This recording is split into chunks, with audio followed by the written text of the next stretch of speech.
네, 오늘은 출애굽기 36장으로 말씀을 전합니다. 오늘은 하나님의 명령대로 자원하는 사람들이 성막에 쓸 예물을 드리는 장면을 그리고 있고, 또 부살레가 오홀리압과 그 성소를 짓는 사람들이 하나님이 명하신 대로 성막을 짓는 장면들을 그리고 있습니다. 성막을 만드는 데 있어서 하나님께서 명령하신 방법은요, 하나님께 드릴 마음이 있는 자, 그러니까 자원하는 그런 마음이 있는 자가 성막을 만드는 재료를 가지고 오라 하는 것이 바로 하나님의 방법이었습니다. 마지못해 드리는 성막 만드는 예물을 주님은 필요 없다 하시는 것이죠. 하나님의 방법은요, 고대 근동의 다른 나라들과는 전혀 방식이 달랐습니다. 다른 나라의 왕들은요, 강제로 취하는 조서를 내고 노역을 강하게 하고 수탈해서 빼앗는 것이 일반적들이었습니다. 그러나 하나님은 다른 나라들과 같지 않고 전혀 다른 방법을 취하셨던 것이죠. 하나님의 방법은 마음이 있는 자가 자원해서 가져오란 것. 이것은요, 하나님과의 관계에서 친밀한 자가 하나님을 사랑하는 사람이 주님과 교제하자라고 말씀하신 것입니다. 그리고 이 방법만 놓고 본다면요, 그동안에 이스라엘이 행해 왔었던 그 행태들을 다시 한번 돌아봤을 때 어쩌면 성막을 만드는 일이 차일피일 미뤄질 수 있겠다, 그런 상황이 될 수도 있을 것 같습니다.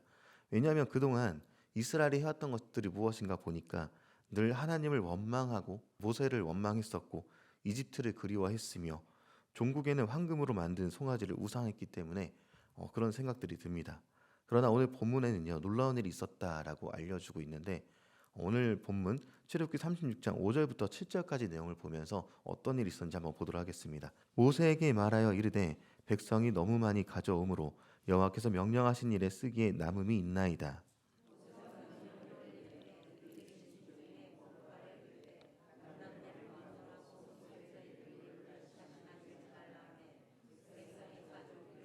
함께 읽습니다. 있는 재료가 모든 일을 하기에 넉넉하여 남음이 있었더라. 아멘. 모세의 부름을 받은 이 부살레가 오홀리압이 지혜로운 사람들, 숙련된 기술자들을 부르고 성막 건축에 착수하게 되었고요. 백성들은 자원하는 마음으로 성소의 모든 것들을 만들기 위해 예물들을 가지고 왔습니다. 이때 성막 만드는 일을 멈추게 되었었는데, 멈춘 일이 부정적인 일 때문에 멈춘 것이 아니라 너무 많은 물품을 가져와서 물건이 남기에 잠시 멈추는 상태까지 오게 되었다는 것이죠. 그래서 더 이상은 안 가져와도 된다고 모세가 공포하는 상황에까지 이르게 된 것입니다. 이것입니다. 우리가 하나님과의 관계에서 여전히 넘어지고 쓰러지며 하나님께 제대로 된 헌신을 못하는 것 같아서 스스로 지쳐 있을 때 마음에 자원하는 자들이 그런 실패한 이들 중에 나왔다는 것을 생각해 보시기 바랍니다.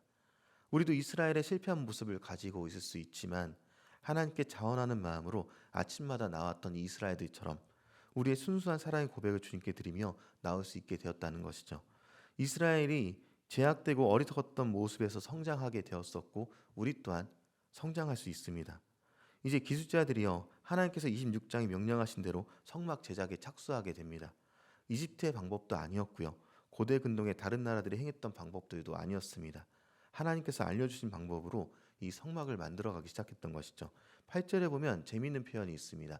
우리 8절 말씀을 같이 한번 읽어보겠습니다. 일하는 사람 중에 마음이 지혜로운 모든 사람이 열폭 휘장으로 성막을 지었으니 곧 가늘게 꼰 배실과 청색, 자색, 홍색 실로 그룹들을 무늬 모아 짜서 지은 것이라. 아멘. 네, 일하는 사람 중에 마음이 지혜로운 모든 사람이라는 표현이 있죠.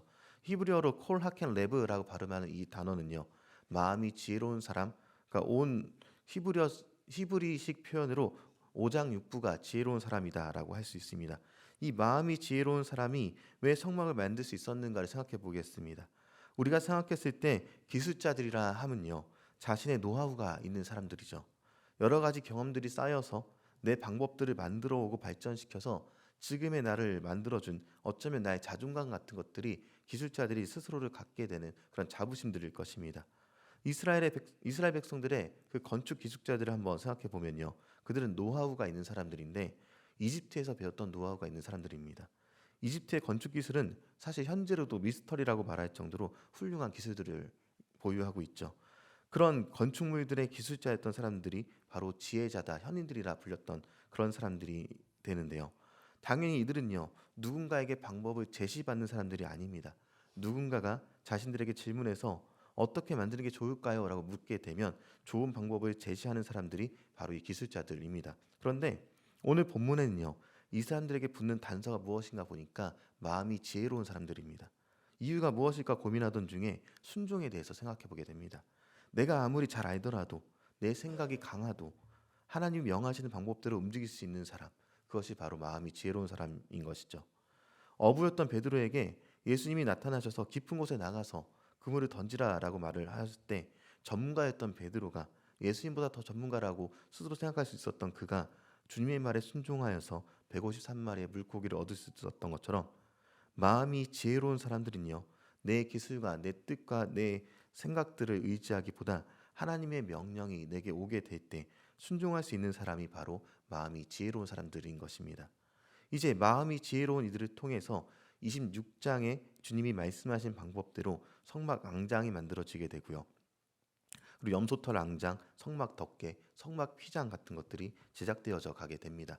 그리고 나서 이어지는 내용 중에 널판 띠라고 하는 성막을 둘러싼 널판으로 만든 띠를 만들게 되는데, 이 재료가 또 의미가 있습니다. 바로 조각목이라는 나무로 만들어지게 되는 것인데요. 시띠나무라고도 불리는데, 이 나무는 크기가 작고요. 우리나라의 그 적송을 생각해 보면요, 여기저기 사방으로 뒤틀리고 장가지가 뻗어 있는 것이 특징인 그 나무를 생각해 보시면 비슷하다 여겨질 것입니다. 이러한 특징을 갖는 것은요, 무언가가 건축물을 만들기에는 부적합한 나무다라고 알려주고 있는 것이죠. 그런 나무로 법궤를 두른 널판을 만들었다는 것은요, 하나님의 의도가 들어있음을 보여주고 있는 것입니다. 시띠나무, 조각목으로 널판을 만들어 금으로 입혔다는 것이죠. 이게 바로 우리의 모습이 연상되는 것 같지 않습니까? 어쩌면 우리는요, 시띠나무처럼 내가 잘하고 싶은 대로, 가고 싶은 대로 올곧지 않게 마구잡이로 움직이게 되고, 또 어디에 쓰일 때도 없어 보이는 연약한 모습을 갖고 있지만, 또 누구도 주목하여 보지 않는 그런 조각목 같은 존재이지만, 하나님이 입혀주시는 의가 널판의 금처럼 우리에게 입혀주시게 된다면 주님 곁에서 성막의 도구처럼 사용될 수 있다라는 것을 보여줍니다. 당연히 조각목은요, 무언가를 만들기에 부족한 나무입니다. 그러나 하나님은 조각목을 명하셨고요. 그리고 마음이 지혜로운 기술자들은요, 그를 따랐습니다. 이제 우리는 어떤 마음으로 오늘 살아갈지 돌아보길 원합니다. 그리스도인들은요, 이 세상을 대할 때 하나님께서 말씀하신 것대로 진행하는 것이 본분인 사람들입니다. 내가 가진 지식과 노하우보다 우리 하나님의 계획과 사랑과 지혜가 더 뛰어남을 인정하는 사람들이 바로 우리라는 것이죠. 그래서 오늘 성막을 지어져가는 말씀을 살펴보면서 우리 삶을 주님께 드리면은 어떤 의미가 있는지 생각해 보시기 바랍니다. 우리 주님은요, 조각목 같은 우리를 의롭다 칭해 주셨고 주님 곁에 두셔서 함께하자 하시는 분이십니다. 이 일을 기억하시면서 믿음의 고백을 오늘 드리게 되실 때 주님께 드리며 마음이 지혜로워서 온전히 순종할 수 있는 오늘을 드리는 저와 여러분이 되길 소망합니다.